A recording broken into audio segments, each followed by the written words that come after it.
जय हिंद छात्रों। आज हम इस वीडियो में समझने वाले हैं वायल का नियम, चार्ल्स का नियम, आवोगाद्रो का नियम और फिर इसके बाद पढ़ेंगे हम लोग आदर्श गैस समीकरण के बारे में बहुत ही सरल भाषा में, बहुत ही आराम से, तसल्ली से। ठीक है, देखिए ये आपका क्लास 12 केमिस्ट्री के महत्वपूर्ण टॉपिक का दूसरा वीडियो होने वाला है। पहले वीडियो में हमने आपको मोलरता, मोललता और मोल प्रभाज के बारे में समझाया, उसके सूत्रों के बारे में चर्चा की थी। तो इस वीडियो में थोड़ा सा हम इन नियमों के बारे में चर्चा करेंगे। ठीक है, एक बच्चे ने कमेंट किया था कि सर सही से सूत्र लिखिए। तो देखिए यहाँ पर जो हम सूत्र लिखते हैं वो सही सही लिखे हैं, आप परेशान मत होइएगा, क्योंकि आपसे ज़्यादा चिंता हमें आपकी होती है। ठीक है, क्योंकि आपकी भले ही बोर्ड है, लेकिन रियलिटी में अगर देखा जाए तो हम लोगों के ऊपर बहुत ज़्यादा मेहनत पड़ती है, समझ रहे हैं। तो आप तसल्ली से जहाँ भी हैं आप वहाँ पर तसल्ली से जो है अपना जो हम यहाँ पर लिखवा रहे हैं तसल्ली से पढ़िएगा। ठीक है, कोई डाउट हो तो हमें कमेंट करके पूछ लीजिएगा। ठीक है, देखिए अगर राइटिंग का इशू है थोड़ा सा, जब हम बोलते हैं तो उसको जरूर ध्यान से सुनिएगा, जिससे कि आपको कोई भी डाउट ना रह जाए। ठीक है, तो आइए स्टार्ट करते हैं बायल का नियम। देखिए ये बहुत ही सिंपल नियम है, इसमें पहले समझ लीजिएगा हमें क्या करना है। बायल के नियम में स्थिर ताप रखना है मेनली, और जब हम इसका स्थिर ताप कर देंगे तो किसी भी गैस की निश्चित मात्रा का आयतन इसके दाब के व्युत्क्रमानुपाती होता है। अब देखिए जो इसका नियम किस प्रकार से लिखेंगे, तो हम क्या लिखेंगे इसमें, इसके नियमानुसार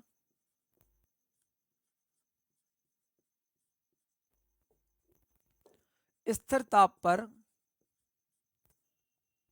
स्थिर ताप पर क्या करना है हमको, स्थिर ताप पर किसी गैस की निश्चित मात्रा का आयतन, किसी गैस की निश्चित मात्रा का आयतन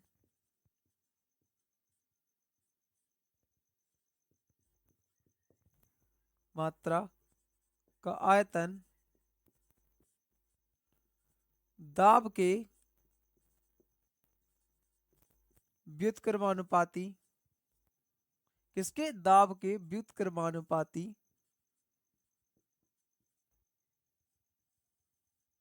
होता है। अब इसे लिख लीजिएगा किस प्रकार से, देखना हमें ताप कैसा रखना है यहाँ पे, कांस्टेंट। ठीक है, टेम्परेचर कैसा रखना है हमें यहाँ पर, कांस्टेंट। अब देखिएगा जो इसका गैस का आयतन है, मतलब V, ये किसके उल्टे है, ये है आपके दाब के व्युत्क्रमानुपाती है। तो हम इसे किस प्रकार से लिख सकते हैं, इसे हम आप जब जब भी प्रोपोर्शनल हटाते हैं तो क्या जुड़ता है, साथ में एक नियतांक जुड़ता है। और इसे हम किस प्रकार से लिख सकते हैं, इसे आप लिख सकते हैं V बराबर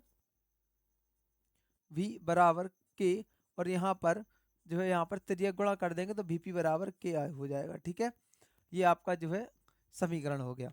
कौन किसका हो गया, ये बायल के नियम का। अब देखिए समझते हैं चार्ल्स के नियम में।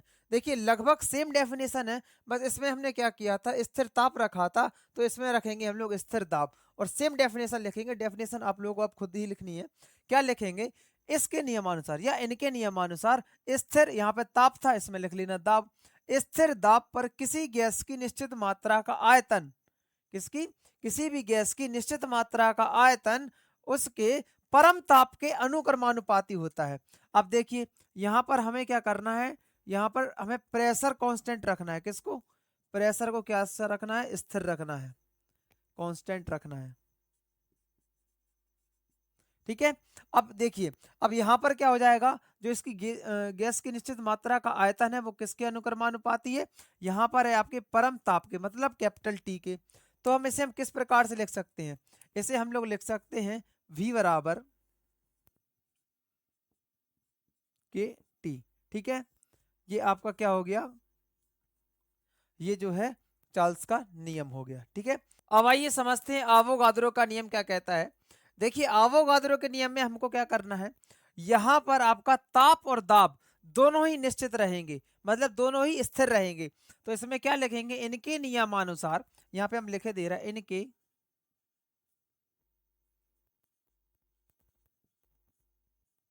नियमानुसार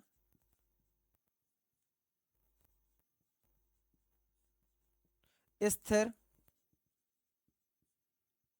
दाब व ताप इसमें क्या था, इसमें आपका ताप स्थिर था, इसमें दाब स्थिर था। इसमें दाब और ताप दोनों ही कैसे रहेंगे, स्थिर रहेंगे। स्थिर दाब ताप पर किसी गैस के निश्चित मात्रा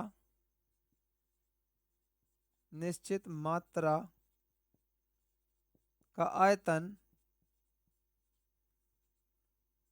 मोलों की संख्या के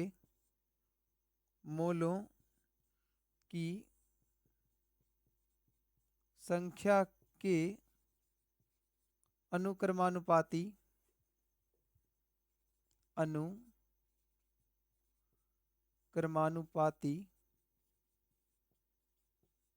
होता है। ठीक है, ये कौन सा नियम है आपका, आवोगाद्रो का। अब देखिए इसमें हम लोग क्या लिखेंगे, इसमें देखिए स्थिर आपका क्या रहना है, कांस्टेंट क्या क्या रहेगा इसमें आपका, ताप व दाब मतलब प्रेशर, ये दोनों आपका कैसा रहेंगे यहाँ पे, कांस्टेंट रहेंगे। और जो आपके V प्रोपोर्शनल N मतलब जो मोलों की संख्या है वो किसके अनुक्रमानुपाती है, आयतन के, या आयतन किसके अनुक्रमानुपाती है, मोलों की संख्या के। ठीक है, तो ये आपके क्या थे, वायल का नियम, चार्ल्स का नियम और आवोगाद्रो का नियम। ठीक है,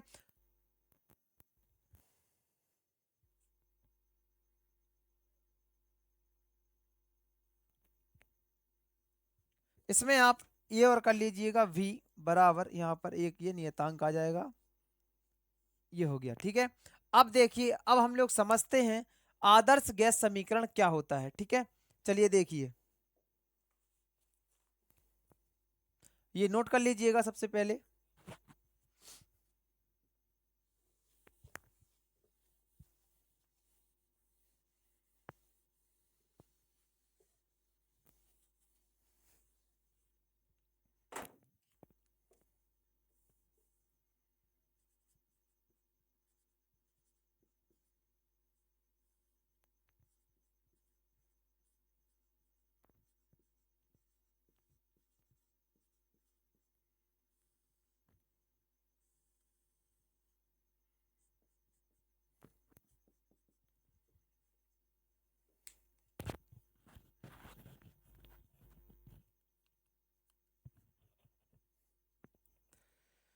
चलिए देखिएगा आदर्श गैस समीकरण क्या होता है। देखिए वायल का नियम, देखिए यहां पर क्या लिखेंगे हम लोग, वायल चार्ल्स एवं आवोगाद्रो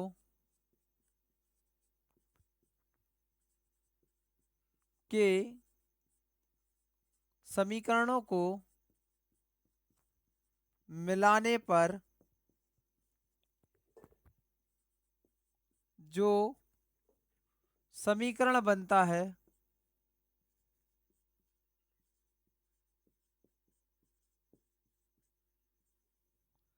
आदर्श गैस समीकरण कहलाता है। कौन सा, आदर्श गैस समीकरण कहलाता है। समझ रहे, मतलब क्या, जो अभी हमने नियम पढ़े हैं उन्हीं को आपस में हम ज्वाइंट करेंगे तो क्या बनेगा, आदर्श गैस समीकरण। आइए ज्वाइंट करते हैं। देखिए वायल का नियम क्या था, वायल का नियम था कि स्थिर ताप पर जो निश्चित गैस की मात्रा का आयतन है मतलब V है, वो किसके व्युत्क्रमानुपाती था, आपके P के। ठीक है, ये आपका पहला समीकरण हो गया।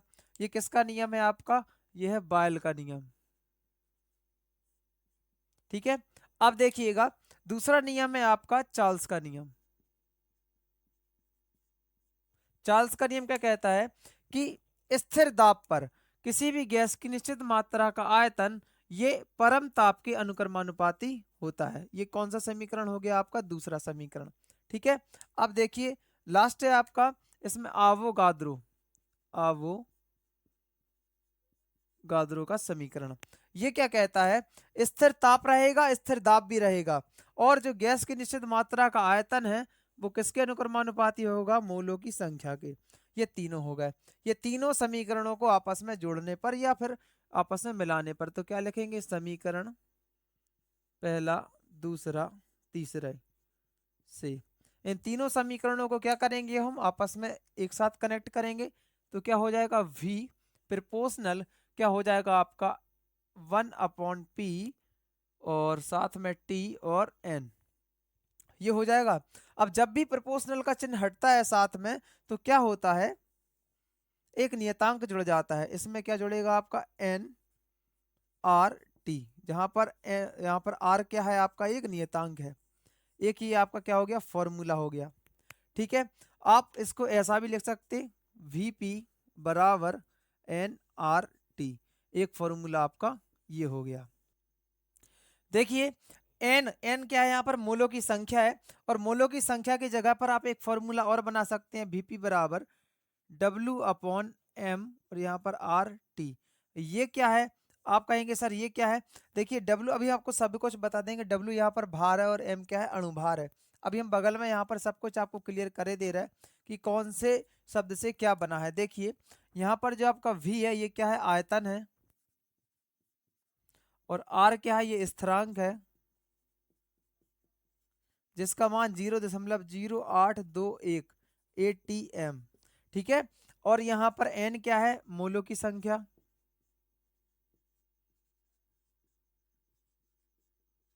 और स्मॉल w क्या है, यहाँ पर भार है, और स्मॉल m क्या है, अणुभार है, और क्या बचा आपका t क्या है, यहाँ पर परमताप है, परमताप। ठीक है, तो ये आपका आदर्श गैस समीकरण हो गया। अगर आपको वीडियो अच्छी लगी हो तो लाइक और कमेंट जरूर कीजिएगा, जय हिंद सर करके, जिससे कि हमको थोड़ा सा मोटिवेशन मिल सके और आपका सपोर्ट भी हमें थोड़ा सा मिल सके। और कमेंट इसलिए आपसे करवाते हैं कि थोड़ा सा हमको सपोर्ट मिल सके। ठीक है, तो फिर आप इसको चाहे नोट कर लीजिएगा या फिर स्क्रीनशॉट ले लीजिएगा। ठीक है, जय हिंद जय भारत।